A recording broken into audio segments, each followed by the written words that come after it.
Oh, May biyak-biyak na yung puno. wala pa nga yung unod dyan. Araw na, buwan ng ano to, Ah, June. Lods.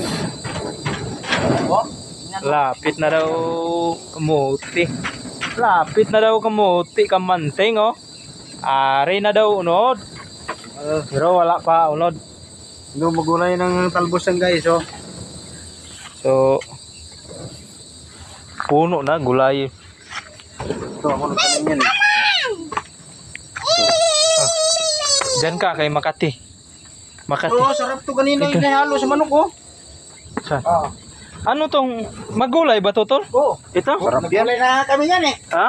Gulay na kami. Wala yan, ramano na yan, dapat mura pa. Hindi pa ako nakakain nito eh. Ano yan? Yan. Anong tawag nito? Parang alam ko gamot eh. Ha? Pansitan. Pansitan. Oh, yan ang pansitan. Akala ko ito yung pansit-pansitan oh. Yung dumikit sa bato. Hindi. Ito magandang anting-anting mga lods. Iyon oh. Ito yung dito ko kumukuha anting-anting sa Birnisan to. Yun, mabubuhay sa bato. Comment lang kayo dyan. Comment down below. Oh, mas aning ko yung bato papunta sa mukha nyo. Ito yung mga grabing pagkabato dito. Dami. Okay, sinong gustong may bato dyan? Oh, ito. Pagulong ko to sa mukha mo. Bye-bye. Walang bagong dyan. Wala na. Ari supervisor ko at likod tali. Ikaw tingnan nyo. Tiyan na. Guys. Busog gida. Grabe guys, sariwa yung gulay dito guys. Hiting ako ka. Naku, akong tiyan guys ba? Kay... Grabe, talbos kamuti guys. Ang kumpay gris kalabaw ba? Oh, may arap pa talbos ang balangoyo. Ito yung bulak ko maganda. Ano? Ari bang bulak? Gulay yung ano? Basa oh, may bunga na oh. Huwag mo turuin. Bakit? Saan? Sus. Ay, mayroon na pala oh.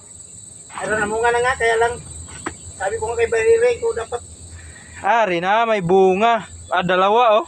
Sana sabi daw ng tatay ko ng lolo ko dati, pag magbunga yung kalabasa ng mulaklak, paiutan mo. kastahin daw yan. Kasi ba? Bulikata yung ano. Hindi daw yung bulaklak ng kalabasa, tao daw. So mga idol, tingnan mo paano natin pakastahin yung mga gulay. Kalabasa, kailangan. Tara po, talbos ng singkwa. Ganito mga idol oh. Kaya ka na? Ganito. May bulikato lang yan siya oh. Dami, magbukbok ng napugan mo.